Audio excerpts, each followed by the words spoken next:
It's You know, finished. I thought after Drop the 30 weapon. years of negotiating treaties and dodging coups told you, in places you messed most with the people wrong can't one. pronounce, I'd seen the pinnacle of human absurdity, but nothing, absolutely nothing, prepared me for the dictatorship that was the Cypress Grove Homeowners Association. My name is George Harrison. Yeah, like the Beatle, but with less rhythm and a lot more gray hair. And I just moved into this supposedly idyllic, gated community in coastal Carolina. We'd settled here after my wife passed, wanting a quiet, beautiful place, somewhere far removed from the geopolitical dramas I'd spent my life in. My daughter, Clara, is the reason I tell this story. She's 28, and unlike her old man, she chose a career where conflict resolution involves less talking and a lot more tactical gear. Clara is a special agent in charge with the FBI, a tactical commander who just finished a 2-year stint running counterterrorism ops in Europe. When she called to say she was coming home for 3 weeks of genuine R&R, I was ecstatic. Finally, a chance to show her the quiet life. But quiet isn't exactly what we got. The HOA was run by a little tyrant named Victor Sterling, a man whose only real power came from controlling the height of our lawn grass and the color of our mailbox. His enforcer, though, was the real problem, a guy named Dale Thornton. Dale was a beefy, 40-something ex-county cop who'd been quietly dismissed from the force. Something about unnecessary use of force during a routine traffic stop, and Victor had hired him as head of security. Dale patrolled our streets in a golf cart like he was commanding a tank division, just dripping with this pathetic small-town power trip. The incident happened about 3 months after we moved in. Clara's flight from Dulles was delayed, so she rolled up to our gate around 11 p.m. She had the code, she had the key, but I, in my retired, foggy-brained bliss, had forgotten the sacred protocol of informing the High Council of her arrival. I was waiting in the living room, listening to a late jazz album, when I heard this awful commotion outside. Raised voices, a man shouting, and then a noise that instantly snapped me back to my diplomatic days in Beirut, a click-clack of a slide being pulled back. I threw open the door, and my entire world just went cold. There was Dale Thornton, his face red and sweating under the porch light, his hand gripping a black Glock, the muzzle pointed directly at my daughter's face. His partner stood beside him, looking distinctly nervous. "I don't care what badge you're flashing, lady. You're not cleared for entry. Get on your knees, or I will consider you a threat." Dale was screaming, his voice cracking with adrenaline. And Clara? She was just standing there, absolutely still, her hands visible, her posture a masterpiece of composure that only comes from years of staring down actual threats. She wasn't pleading, she wasn't shouting, she was observing. I later learned she had already mentally cataloged the weapon model, the lack of proper stance, and the fact that his finger was dangerously close to the trigger, and realized instantly that he was shaking with nerves and was far more dangerous than any professional crook she'd ever encountered. "Dale, what the hell are you doing?" "That's my daughter," I yelled, rushing forward. Before I could fully step between them, Clara shifted just a hair, her body subtly angling to keep me out of the direct line of fire. It was this little, almost invisible movement that told me everything. This wasn't a family argument. This was a professional engagement. Dale finally, begrudgingly, lowered the gun, his face flushed with the satisfaction of having exerted maximum dominance. "She should have checked in, Mr. Harrison. Protocols. No exceptions, even for this FBI story."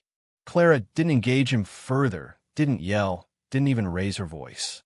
Only once the gun was completely away did she speak, her voice low and utterly clinical, like she was reading a charge sheet.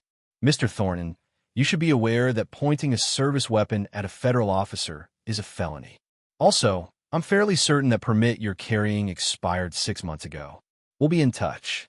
The blood literally drained from Dale's face.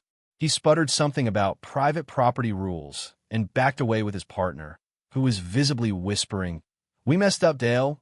We messed up bad." I was shaking when we got inside. "I am so sorry, sweetheart. I didn't know it was this bad." Clara simply put her bag down, a beat-up canvas duffel that probably held enough classified info to sink a government, and gave me a hug. "It's okay, Dad, but you're right. He's dangerous. Not because he's good, but because he's insecure, armed, and backed by a system that lets him abuse power.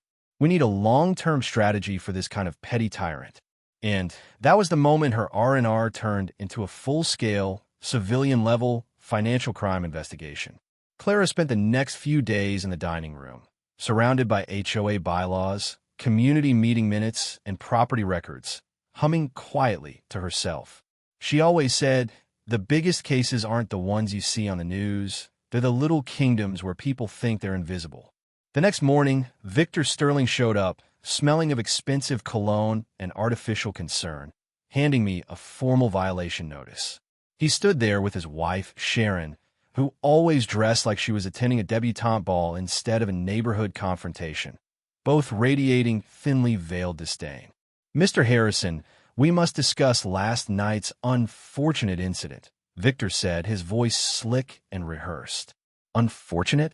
Your armed guard illegally threatened my daughter's life. It was a felony, Victor. There is nothing unfortunate about it," I countered, finding my old diplomatic fire beginning to stir. Clara appeared beside me, wearing a perfectly neutral expression. "Mr. Sterling, you seem concerned with protocols. I'm just curious. Are all your security personnel properly licensed for armed duty in this state? Because I observed certain irregularities last night." Victor's practiced smile didn't just waver, it vanished. "Our staff meets the highest standards, Miss Johnson. Now, if you'll just sign this agreement and pay the fine, we can put this unpleasantness behind us."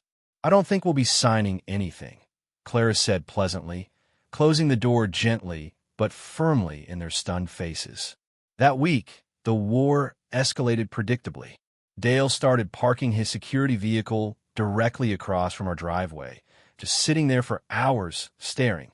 Neighbors who had been friendly suddenly crossed the street to avoid us, and the violation notices began to stack up. Trash can 2 inches too close to the curb, porch light shade excessively warm-toned, even a fine for improperly illuminating my American flag after sunset. The sheer pettiness of it all was almost comical. But Clara wasn't laughing. She was digging deeper. She teamed up with a wonderful, fed-up attorney on the board named Maria Diaz. Maria had been quietly compiling evidence of financial misconduct for months. Clara's contacts and training instantly validated Maria's suspicions. The $150,000 annual security contract was with a shell company registered to Victor Sterling's former college roommate. The landscaping contract was inflated by 60%, and a huge chunk of community fees, over $400,000, was simply unaccounted for, supposedly spent on phantom infrastructure projects. It was a classic low-stakes embezzlement scheme, funded by high HOA fees. They weren't just petty tyrants. They were criminals, using intimidation to cover their tracks. "It's about entitlement, Dad," Clara murmured one evening, scrolling through the public records she'd somehow accessed. "People like Victor and Dale don't need the money. They believe they deserve the power. The money is just a bonus to the power trip, and they'll keep abusing it until someone reminds them that the rules apply to them, too." She looked up, that familiar glint of strategic focus in her eyes. "I think it's time to stop collecting evidence and start building the scenario. Their annual HOA meeting is next Saturday. They'll expect me to come with a lawyer. They won't expect me to come with a full financial audit and the cavalry." The annual HOA meeting was held in the community clubhouse, a room that usually smelled of stale coffee and forced neighborliness. That night, it smelled like an impending disaster.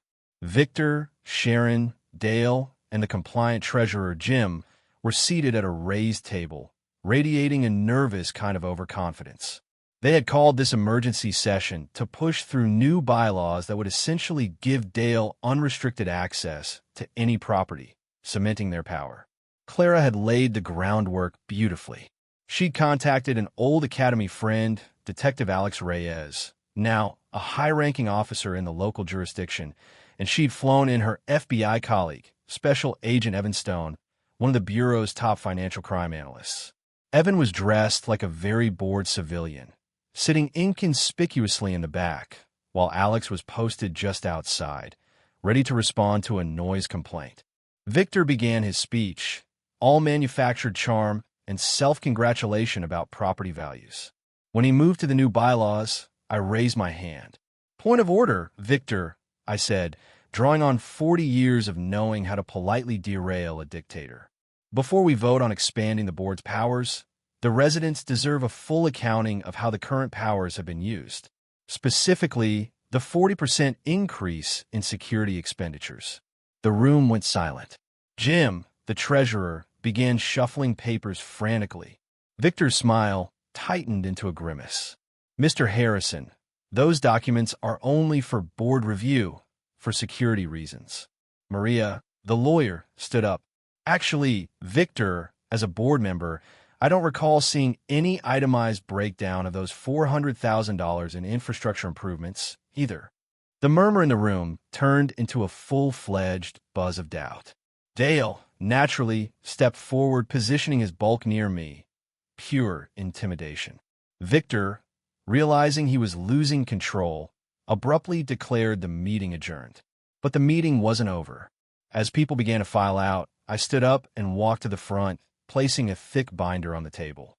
"I understand the meeting is adjourned, but I feel compelled to share some documents that Maria and my daughter have uncovered. Documents that paint a very clear picture of why your HOA fees are so high." For the next 20 minutes, I gave the most satisfying presentation of my life. I laid out the shell companies, the inflated contracts, the evidence that Dale's armed license had expired. I told them that the security company was paying Dale less than $50,000 a year while billing the HOA $150,000, the rest disappearing offshore. Victor was shaking with fury. "This is slander. This is a personal vendetta because my guard questioned your daughter. You're going to be sued." That was Clara's cue. She smoothly walked to the projector, connecting her phone with an almost silent click.